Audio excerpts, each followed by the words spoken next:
आखिर मरते हुए कर्ण ने महादेव को क्या दिया? कौन सी वो चीज है जो महादेव को कर्ण से मिली? कर्ण अपने विजयधारी धनुष के कारण पूरी दुनिया में अजेय माने जाते थे, जिन्हें कोई भी नहीं जीत सकता था। श्री कृष्ण ने एक बार अर्जुन से कहा कि जब तक ये धनुष कर्ण के पास है तब तक तीनों लोकों के योद्धा मिलकर भी कर्ण को नहीं हरा सकते। और श्री कृष्ण कर्ण के अंतिम समय में उसकी परीक्षा लेने भी गए थे। तब कर्ण ने अपने सोने के दांत तक दान कर दिए थे।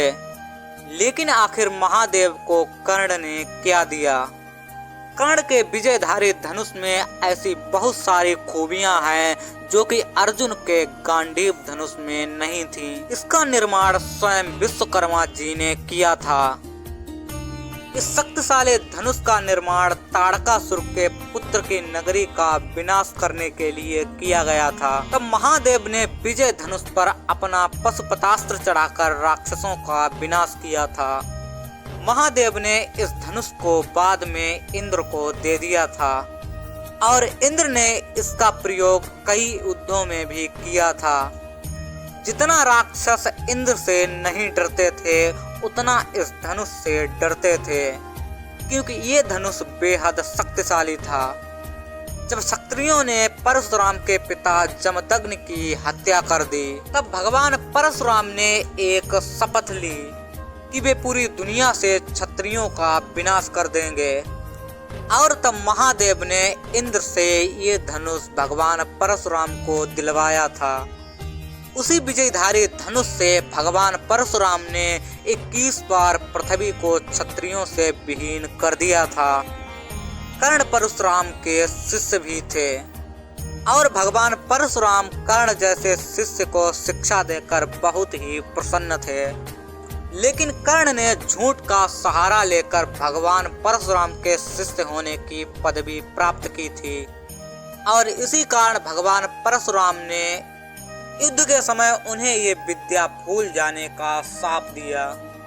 जब भगवान परशुराम को लगा कि उन्होंने कुछ ज्यादा ही कठोर शाप कर्ण को दे दिया है, तब उन्होंने कर्ण को दया भावना के साथ उनको सबसे शक्तिशाली धनुष विजय धनुष दे दिया। लेकिन कर्ण ने उसका कभी भी सही से प्रयोग नहीं किया, क्योंकि कर्ण उसका प्रयोग तभी करना चाहता था जब उसके सामने अर्जुन युद्ध भूमि में हो, ताकि वह अर्जुन का वध कर सके। पूरे महाभारत में कर्ण ने कहीं पर भी इस धनुष का प्रयोग नहीं किया। लेकिन जब महाभारत के 17वें दिन अर्जुन और कर्ण आमने सामने थे और स्वयं कर्ण कौरवों के सेनापति थे, तब कर्ण ने इस शक्तिशाली धनुष को उठाया, परंतु तभी उनके रथ का पहिया जमीन में धंस गया और वो उसको सही करने के लिए रथ से नीचे उतरे। अपने धनुष को उन्होंने रथ पर ही रख दिया। श्री कृष्ण इस बात को जानते थे कि अगर कर्ण ने दोबारा इस धनुष को उठा लिया तो अर्जुन हो या और कोई भी कर्ण को हराना बेहद मुश्किल हो जाएगा। इसलिए उन्होंने अर्जुन को कर्ण को ललकारने को कहा और कर्ण मारा गया। लेकिन इसी बीच जब भगवान परशुराम को कर्ण की मृत्यु के बारे में पता चला, वे दौड़ते हुए कर्ण के पास आए और कहा, कर्ण मेरे शाप के कारण ही तुम आज ये विद्या भूल गए हो और तुम मृत्यु के द्वार पर पहुंच गए हो। हे कर्ण, मुझे माफ कर दो और उस विजयी धनुष को महादेव के चरणों में समर्पित कर दो, ताकि तुम्हारे जैसा ही कोई महान योद्धा इसको बाद में प्राप्त कर सके। इसके बाद कर्ण ने महादेव का स्मरण किया और यह विजयी धनुष महादेव को समर्पित कर दिया।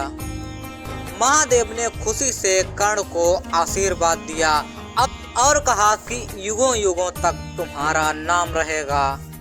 तो यही विजयी धनुष था जो कर्ण से महादेव को प्राप्त हुआ था। कर्ण ने यही विजयी धनुष महादेव को वापस कर दिया था। तो कर्ण की ये कहानी आपको कैसी लगी कमेंट में जरूर बताइए। और ऐसी ही ज्ञानवर्धक वीडियोस देखने के लिए हमारे चैनल को सब्सक्राइब जरूर करें और कमेंट में हर हर महादेव जरूर लिखें।